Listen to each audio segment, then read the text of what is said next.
We were raised to believe that water is an infinite resource, a self-renewing gift from a blue planet covered in vast, majestic oceans.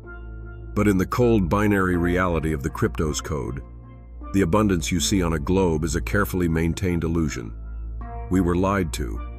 Only 2.5% of Earth's water is fresh, and a staggering 99% of that is locked away in shrinking glaciers or buried deep within inaccessible underground aquifers that are being depleted faster than they can ever recharge.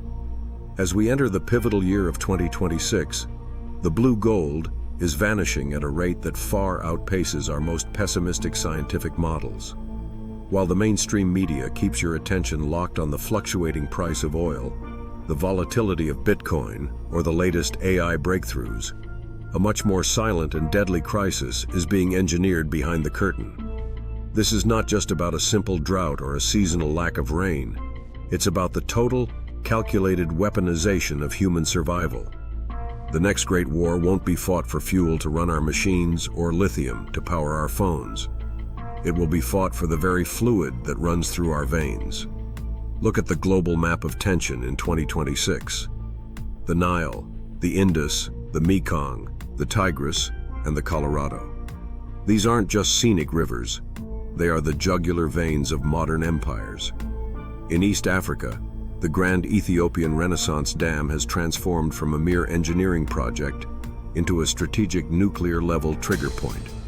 Egypt, a nation that has depended on the rhythmic flow of the Nile for 5,000 years, now views this massive concrete wall as an immediate existential threat. One flip of a digital switch in Addis Ababa, one gate closed, and an entire nation of over 100 million people faces immediate thirst, agricultural death, and total economic collapse. Satellite imagery in early 2026 already shows massive, unannounced troop movements near these water infrastructures. This is not a drill. This is the new front line of the 21st century.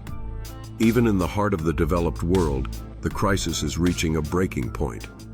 In the United States, the Colorado River, the lifeline for 40 million people, is failing. We are witnessing the collapse of the Colorado Compact.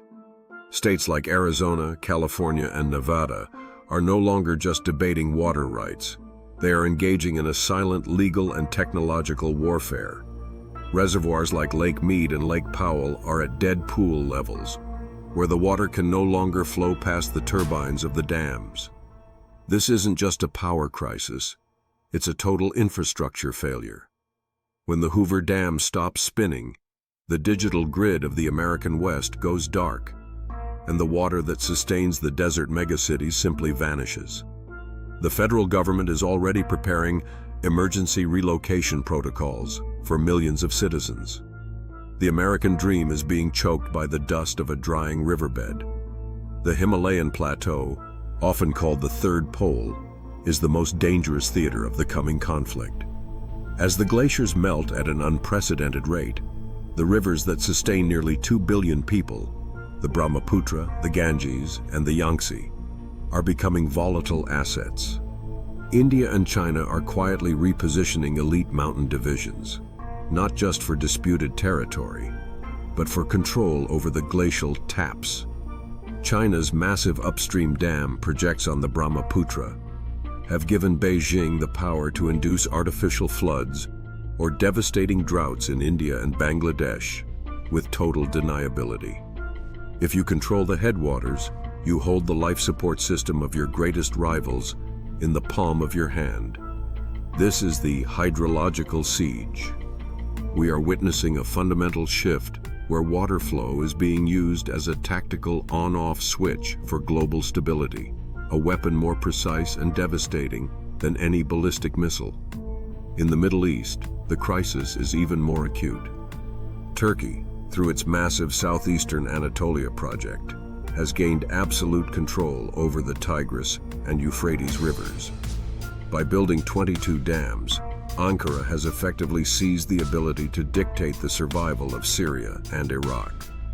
During periods of geopolitical tension, the flow of these rivers is restricted, turning fertile plains into dust bowls and forcing mass migrations that destabilize the entire Mediterranean region. This is hydraulic hegemony, the use of water as a tool of statecraft to redraw the borders of influence without ever firing a single bullet. The rivers that were the cradle of civilization are now becoming its grave. But there is a hidden, darker layer to this looming conflict, what insiders call the silent extraction. While the public remains distracted by digital dramas and endless entertainment cycles, massive multinational corporations and private equity firms are quietly purchasing water rights on a planetary scale. They are not just buying land, they are buying the liquid future. From the rapidly declining Ogallala aquifer in the American Midwest to the pristine mountain springs of the Carpathians, the lifeblood of the earth is being commodified. These firms are betting on a future where a single gallon of clean, drinkable water is more valuable than a barrel of Brent crude oil. This is the ultimate privatization of life itself. While you worry about the security of your digital ID, your social media reputation, or your crypto wallet, your physical access to the most basic human requirement is being locked behind corporate paywalls. The 2026 Global Reset involves a fundamental transition from an energy-based economy to a life-based economy. In this new world order, a water tax, or a hydration credit, is no longer a conspiracy theory. It is a mathematical certainty. Imagine a world where your smart meter doesn't just measure your electricity, but limits your daily water intake based on your social compliance score. If your digital carbon footprint is too high, or your political opinions are deemed non-compliant, your tap simply stops flowing. This is the blue reset in its most terrifying, absolute form. Control the thirst, and you control the mind. To calm the rising panic of the masses, global powers tout desalination as the ultimate scientific savior. They show us massive, shiny, multi-billion-dollar plants, turning the salt of the ocean into the sweetness of drinking water. But look closer at the infrastructure. These facilities are energy-hungry monsters, tethered to the same fragile power grids that are becoming increasingly vulnerable to quantum jamming and sophisticated cyber attacks. If a nation relies on a complex centralized machine for its very survival, that nation is only one system glitch or one state-sponsored hack away from total chaos. We are trading natural decentralized resilience for a fragile high-tech dependency that can be switched off in an instant by an unseen hand. Desalination is not a solution. It is a leash. Meanwhile, in classified military black sites scattered across the globe, atmospheric water generators are being tested at scales never before seen. This is technology capable of stripping moisture directly from the air itself, literally mining the atmosphere for its liquid content. The side effect? It leaves the surrounding regions even drier, effectively turning the sky into a theater for weather warfare. By harvesting the humidity of a neighboring region, a state can effectively induce artificial droughts without ever crossing a border. This is hydrological dominance, where weather patterns are no longer natural events, but strategic assets. The rain that was supposed to fall on your crops in 2026 has been stolen in the upper atmosphere before it even reached the ground. There is also the emergence of smart dust and molecular tagging in our water supplies. Advanced nanotechnology is being integrated into public reservoirs under the guise of purification and safety. But these sensors do more than just clean the water. They allow for the real-time monitoring of biological data from every citizen who consumes it. Your water is becoming a two-way interface. It carries the hydration you need, but it also carries the surveillance you never asked for.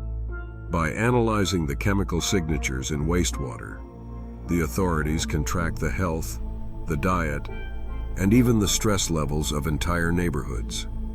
In the age of the cryptos code, even a glass of water is a high-bandwidth node in the global network of control.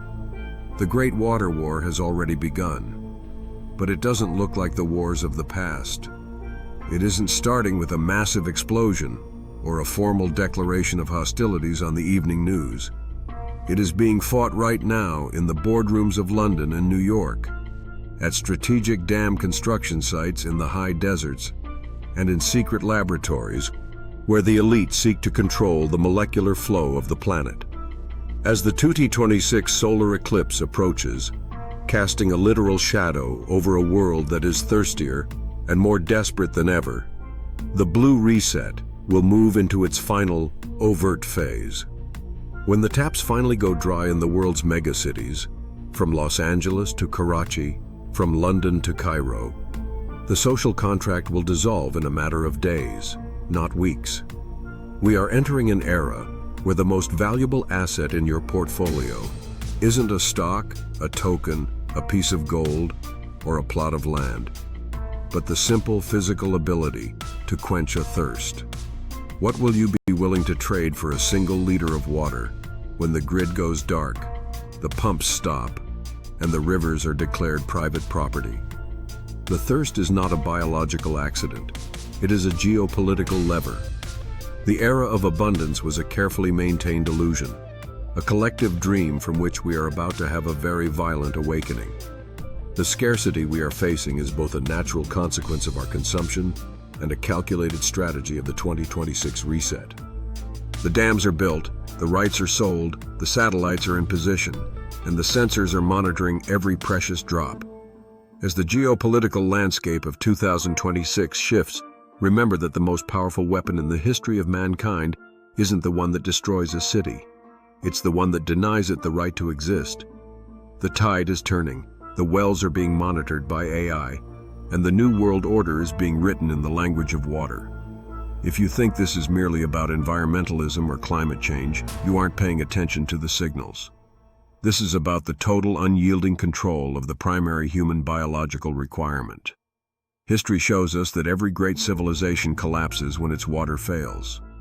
But history has never seen water controlled by artificial intelligence, quantum encryption, and orbital surveillance. We are entering uncharted territory. The blue reset is the final blueprint for the next century of human existence. The global elite have already secured their private sources. They have built their fortified oases in the high altitudes. They have their own independent desalination and atmospheric harvesters. They are prepared for the great thirst, while the rest of the world remains distracted by the flickering lights of their screens. The countdown has already reached its final stages. The shadows of the 2026 eclipse are lengthening across the dry beds of our future. The signals are clear for those who know how to read the crypto's code. The thirst is not coming. The thirst is already here. You have been warned. The grid is thin, the rivers are failing, and the guards are taking their positions at the last remaining wells. Prepare yourself, because when the water stops, the silence will be absolute. The well is running dry, and the guards are taking their posts. This is the cryptos code, and we are tracking the flow of the final resource. Like this transmission to secure your awareness, subscribe to bypass the blue blackout and comment water if you believe the next war is already at your front door.